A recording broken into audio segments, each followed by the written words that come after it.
Paulo Costa versus Luke Rockhold takes place this weekend in a co-main event of UFC 278, Usman versus Edwards 2, and I can't wait for this middleweight co-main event. A big matchup at 185 pounds, two top contenders in the middleweight division. I know technically Luke Rockhold is not anywhere on the rankings, but I think we can sort of safely assume that he's around the top 10 level. Maybe if he was still around and didn't become absent over these past couple of years, he would have maybe deteriorated down the rankings. Who knows how his career would have gone, but he's still a former champion. He didn't lose to any nobodies in the middleweight division, you know what I'm saying? Yoel Romero is not really a bad loss to have when you think about it in that division, and of course Michael Bisping beat him for the world championship, but they were 1-1 still, and in the first fight Luke Rockhold won quite handily, and you could argue that Michael Bisping won based off a fluke because Luke Rockhold completely overlooked him in that matchup, and he did overlook Michael Bisping in that matchup, so I think you can say that Luke Rockhold is somewhere around Darren Till level, I would say. Probably above Darren Till. Maybe he should be number 9 and everyone else should shimmy down. Maybe he should be above Jack Hermansson, who knows. But he's around that top 10 level of the middleweight division. And Paulo Costa is a very good fighter. He's very, very good. He's very, very tough. He's a durable guy. He's got power. He's got actually cardio, in all honesty. I know it doesn't look like he should, but he does have cardio. His power's actually a little bit overrated, but he does find the target quite often on guys who aren't Israel Adesanya with a breast. And that's a different level of Israel Adesanya, of course, because we haven't seen that level of power from him since in his career. It's almost like without a massive boob hanging off of his chest, Adesanya has less power. I don't know, maybe it's just a random circumstance. Either way, Paulo Costa, Luke Rockhold, a great matchup in the middleweight division. You got to go Paulo Costa by KO in the first round. You kind of got to. In my opinion. Luke Rockhold is good. He's a good fighter. But he's not... Luke Rockhold is a really good striker. He's a really good grappler. He's a really good martial artist. He's a really good athlete. Paulo Costa is a good fighter. With a lot of those other things that you can say about him as well. I just feel like Luke Rockhold, he said something in his Mac Life interview recently about Paulo Costa. He said when he's shown adversity, he quits and stuff like that. And I was thinking to myself, you kind of have to be tough to quit. Now, I'm not saying if you quit in a fight, you are tough. But to be given the option to even quit in a matchup from damage, you kind of have to be tough in the first place.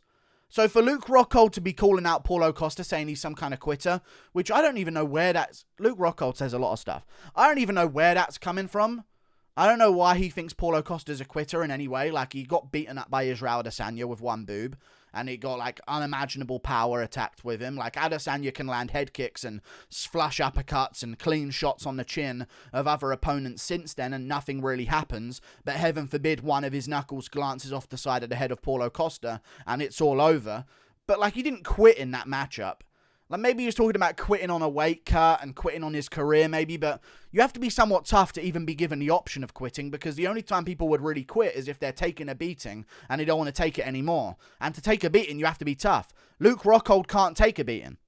He takes one shot, it seems to be over. And I know it's not always that one shot, but it seems very often that when Luke Rockhold gets hit clean by anything, it's problems for him. And I'm not talking about the Yoel Romero fight. I'm not talking about the Jan Blachowicz fight. I'm talking about the David Branch fight, the Michael Bisping fight. Like, these are other fights where you shouldn't be getting KO'd by those shots so consistently. You shouldn't be getting rattled by these shots so consistently. Especially in that David Branch fight, where Branch pressured Luke Rockhold, came forward against him, throwing volume, landed on him, and had him wobbling all over the place in that first round. Eventually, Luke Rockhold found his way on top and got the job done in round 2. But to tell me that Luke Rockhold is going to come back after 4 years off of being in the middleweight division, 4 years off of making the massive, massive weight cut down to 185 pounds, that is terrible for him because he's a massive guy for the division, to tell me that he's going to come in and beat Paulo Costa, finish him, out-grapple him, and not get clipped on the chin, don't see it happening. One of the most underrated parts of Paulo Costa's game is his grappling. So I think that's a big option that's sort of negated for Luke Rockhold here. Paulo Costa is deceptively good at stopping people from like keeping him down on the canvas and getting him down on the canvas. Sure, look, Luke Rockhold maybe has a different level of grappling than some of these other guys and a different level of control time on tops from some of these other guys and stuff like that. But I watched Glover Teixeira take down Jan Blachowicz with ease. I watched Alexander Rakic in round 2 get down Jan Blachowicz. I watched Luke Rockhold for 2 straight rounds desperately try to, and he couldn't. And that's why I picked Jan Blachowicz to beat Glover Teixeira. Because I was thinking, Jacare and Rockhold tried over and over again to get this guy down, and they couldn't do it. Maybe his grappling is improved. But then I come to find out, oh wait, that grappling is still a hole in Jan Blachowicz's game, but Rockhold just ain't good enough to get it. You know what I'm saying? So maybe that does differentiate Luke Rockhold's grappling from some other people's. And I think Paulo Costa, from what we've seen in this grappling game, people try and take him down. Uriah Hall tries to take him down. He gets him down. Costa pops right back up. Weirdly strong in those positions. Pops right back up to his feet. Then you've got other fighters that have tried to get Costa down to the canvas. You've got Yoel Romero kept trying to take him down. Every single time he took him down, Paulo Costa, what did he do? Rolled over, got right back up, went with the momentum of Yoel Romero. And I think in a firefight that Costa's going to create with Luke Rockhold, I don't see Rockhold getting perfect takedowns. And I think he may be able to get Costa down maybe once or twice. But I think Costa's going to get back up and land a good shot on the way back up on Luke Rockhold. And I think Luke Rockhold's durability is going to be in question. 4 years off of the middleweight division. He's coming off of a KO loss to Jan Blachowicz. His chin is always going to be a not trustworthy factor in his fights, in my opinion. Paulo Costa's shown no sign of a bad chin. He got clipped against Israel Adesanya, but listen, if Luke Rockhold shows up with a boob, maybe I'll change my prediction because he might have crazy amounts of power out of nowhere in the middle of a global lockdown. Nothing going on there, USADA. Give him his jacket. Paulo Costa, I think, has too much power, too much volume, too much aggression, too much toughness, and great takedown defense as well. Even against Vettori took down Costa a couple of times, surprisingly out of nowhere, and then Costa would just get right back up to his feet and even win some of those scrambles and end up on top, and then it would be Vettori's job to try and get back up to his feet. Luke Rockhold is not going to be able to keep Costa down or take him down over and over again. I doubt that. And Paulo Costa, I believe, is going to start going towards Luke Rockhold. Rockhold's going to kick him a couple of times. But from what we saw against Jan Blachowicz again, Luke Rockhold tried kicking Jan Blachowicz many times in the first round of their fight. And then he just stopped doing it because he started to hurt his shins. And he started to opt out of doing that as a game plan. He did the same thing against Yoel Romero as well. He started kicking Yoel Romero and then he just stopped doing it. And he started leaving openings in other parts of his games. He's not a tough, durable guy. He's a pussy, in other words. And he might beat Costa with like a question mark kick to the head. These things can happen. He's a very explosive athlete. I completely understand that. But he's not got the mentality, at this point in his career at least, to tough down and get it done when he needs to, because he's 37. He's a model. His face is his career, essentially, outside of fighting.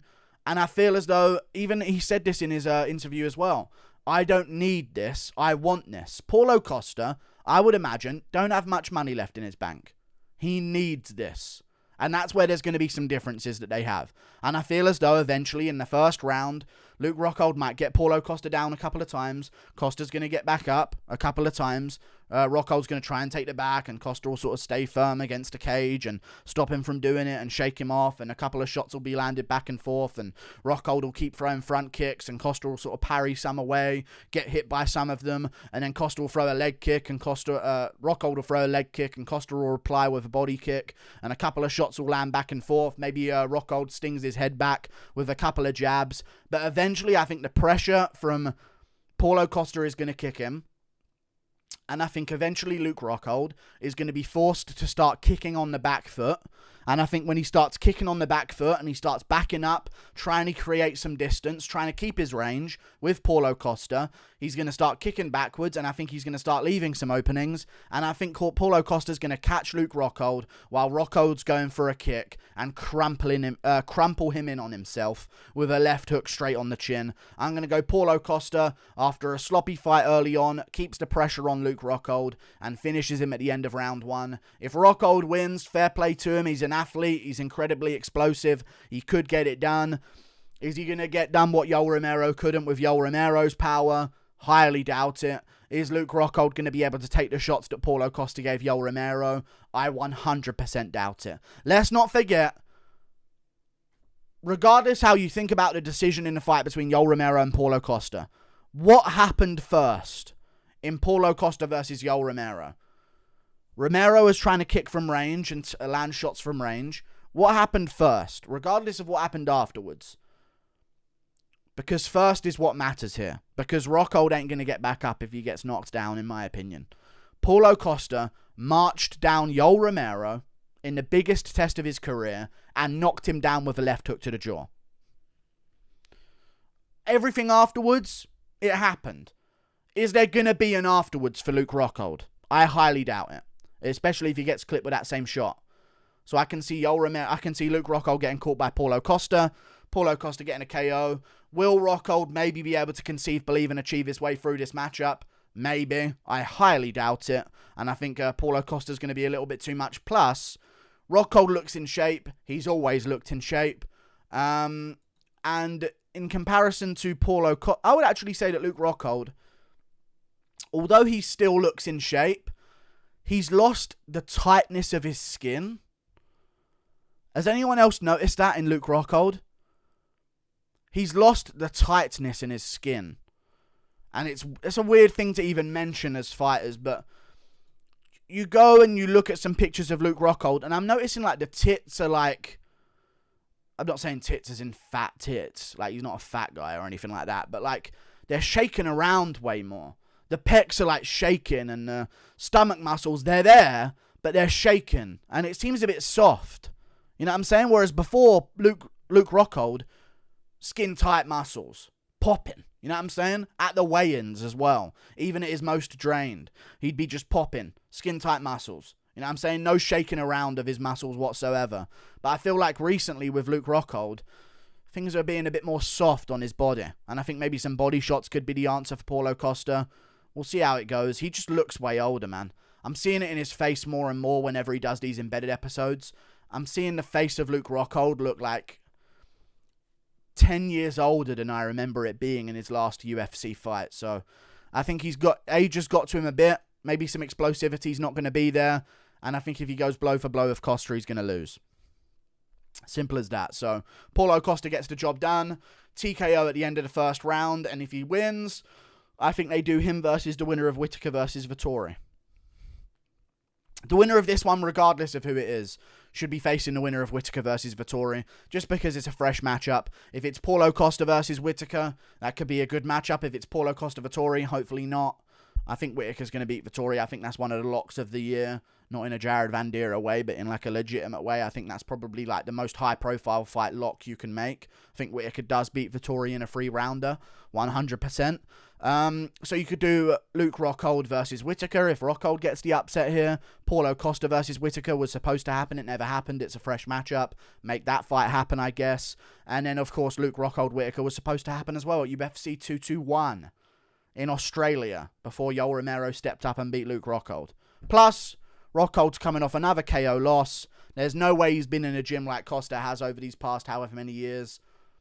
It's just a recipe for disaster for Luke Rockhold. But if he pulls it off, he pulls it off. Good luck to him. But I'll be honest with you right now.